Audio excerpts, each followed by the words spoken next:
on the upper floor without clearing passport formalities. All connecting passengers on Pegasus Airlines domestic flights are kindly requested to clear immigration and passport controls and then proceed security controls located at domestic terminal departure area before proceeding to the boarding gates.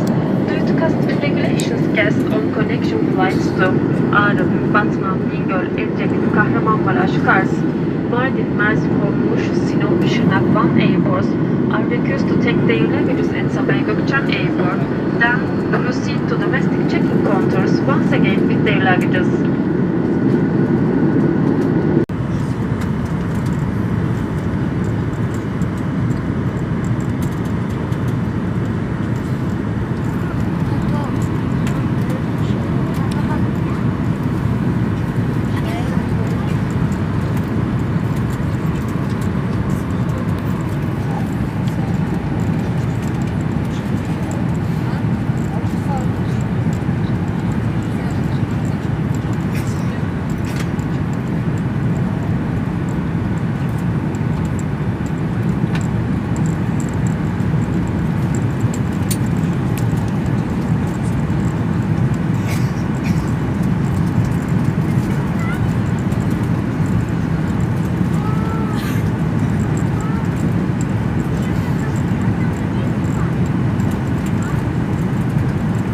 Şehrin içindeki aeroportga onu da özgürce жаңғыға o.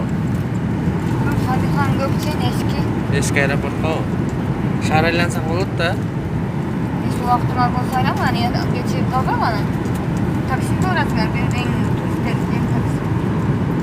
Avtobus otobüsler Taksim'de diyor şu an bakma. Taksim? Kaçamat? 20 TL olmuş gerek bir adamla. TL. 20 lira degan so'z yo'q a? Taksim otobüsler.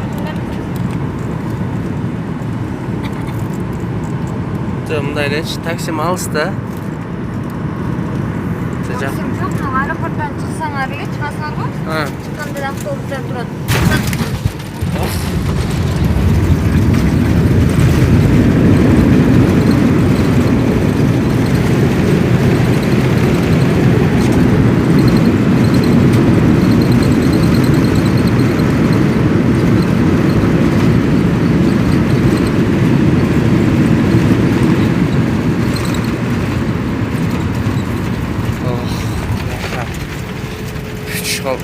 Qolib yurib chiqolma.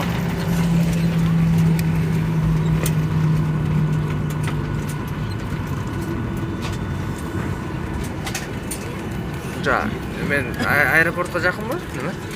Bundan